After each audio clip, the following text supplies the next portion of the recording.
कलयुग में जन्म लेंगे 5 देवता। क्या आप जानते हैं कि कलयुग के अंत में भगवान विष्णु के 10वें और आखिरी अवतार यानी कल्कि अवतार के अलावा 5 और देवी देवता अवतार लेंगे।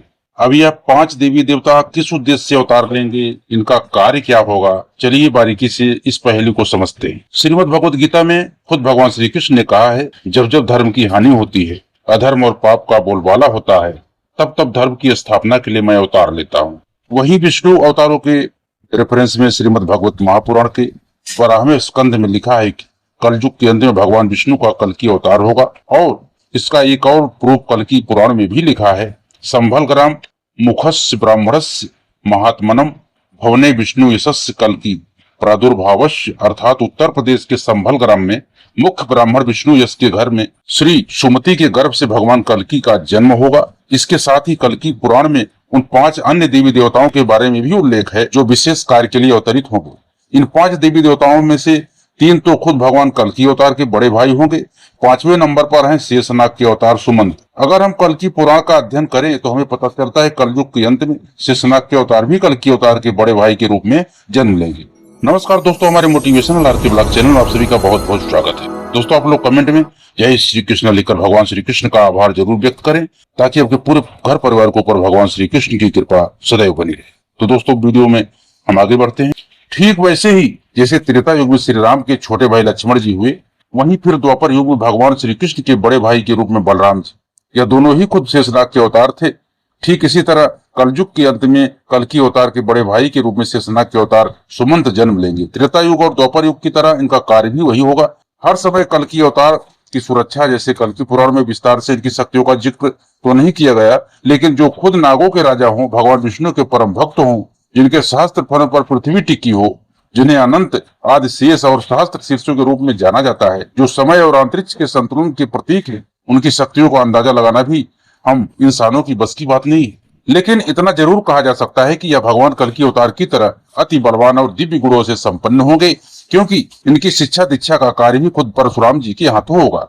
चौथे नंबर पर है सुदर्शन चक्र के अवतार प्राज्ञ। कल्कि पुराण में कल्कि भगवान के दूसरे बड़े भाई का जिक्र भी मिलता है, जो होंगे सुदर्शन चक्र के अवतार प्राज्ञ। वैसे सुदर्शन चक्र भगवान विष्णु के अवतार श्री राम के साथ त्रेता युग में भी जन्म ले चुके हैं। रामायण के अनुसार भरत ही सुदर्शन चक्र के अवतार माने जाते हैं, जो राजा दशरथ और रानी कैकेयी के पुत्र थे, जिन्हें उनके त्याग, प्रेम और धर्म परायणता के लिए जाना जाता है। इसी तरह इनका जिक्र हमें द्वापर युग में भी मिलता है, जहां यह अपने मूल स्वरूप सुदर्शन के रूप में विद्यमान थे, लेकिन कलयुग के अंत में यह प्राग के रूप में अवतार ले। तो दोस्तों, इनकी शक्तियां भी इनकी तरह महान होगी। अब इन्हें खुद भगवान विश्वकर्मा ने सुदर्शन के तेज से निर्मित किया है, और भगवान शिव की तपस्या कर जिन्हें भगवान विष्णु ने प्राप्त किया, उस शस्त्र की शक्ति से त्रेता युग, द्वापर युग और कलयुग के लोग वह पहले ही परिचित है।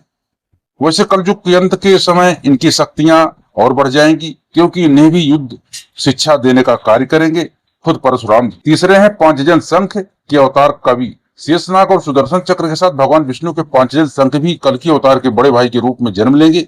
ठीक पांचजन शंख के अवतार शत्रुघ्न जी थे, और फिर द्वापर युग में खुद भगवान श्री कृष्ण जी द्वारा महाभारत युद्ध में इन्हें खास उद्देश्य के लिए उपयोग में भी लाया गया। इसी तरह कलयुग के अंत में यह मानव रूप लेकर के जन्मेंगे, वह भी कल्कि अवतार के बड़े भाई कवि के रूप में। अब आप सोचेंगे कि पांचजन शंख में क्या ही शक्ति होगी, तो आपको बता दूं कि पौराणिक कथाओं के अनुसार पांचजन शंख समुद्र मंथन से निकले 14 रत्नों में से एक था, जिसे भगवान विष्णु ने ग्रहण किया था, और इस शंख की ध्वनि 1000 शेरों की गर्जना के बराबर मानी जाती है, जो द्वापर युग में पांडव सेना में उत्साह और कौरवों में भय पैदा करती थी। इसे विजय, सुख, समृद्धि और यश का प्रतीक माना जाता है।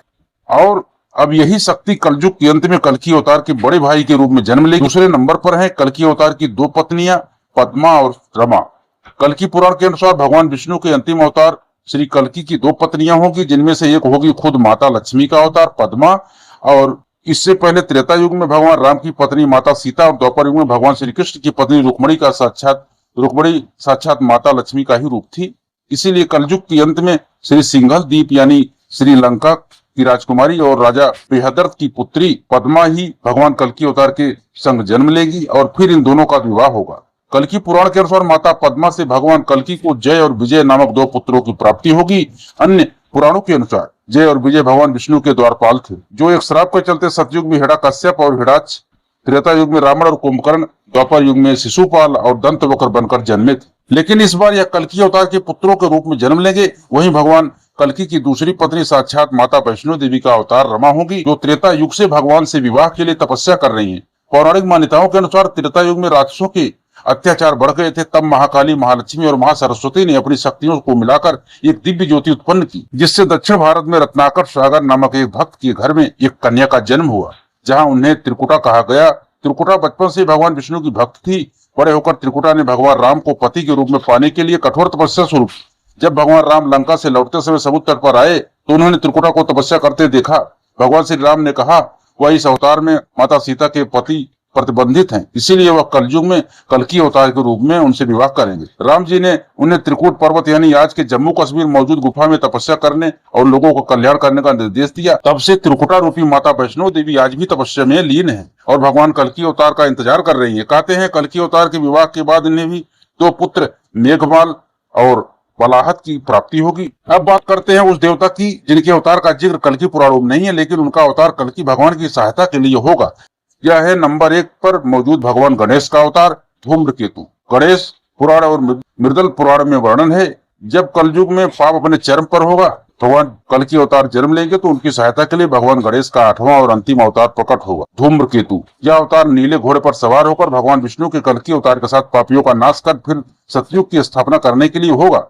गणेश पुराण के अनुसार इस दिव्य रूप में भगवान गणेश 4 भुजाओं वाले होंगे, जो पाप के अंत के लिए अग्नि का वर्षा करेंगे। इनका उद्देश्य होगा पापियों का विनाश, अहंकार यानी अभिमानासुर को खत्म करना और धर्म की पुनः स्थापना करना। वो देवता जिन्हें सभी शुभ कार्यों में सर्वप्रथम पूजा जाता है, जो सब युद्ध भूमि में उतरेंगे, तो कली पुरुष और उनकी सेना का क्या होगा, कमेंट बॉक्स में मुझे जरूर बताएं। तो दोस्तों यही थे ये 5 देवी देवता जो कलयुग के अंत में भगवान कल्कि के साथ अवतार लेंगे और कलयुग के पाप नष्ट करेंगे और इस तरह इसे सतयुग की तरफ ले जाएंगे। आपका इस विषय पर क्या मानना है? क्या आपको इससे पहले यह जानकारी मालूम थी? कमेंट बॉक्स में जरूर बताएं। दोस्तों वीडियो अच्छी लगी हो तो वीडियो को लाइक करें और हमारे चैनल में नए हैं चैनल को सब्सक्राइब करके बेल आइकन को जरूर प्रेस करें और अपने दोस्तों को शेयर करें ताकि अच्छी जानकारी सब तक पहुंचे।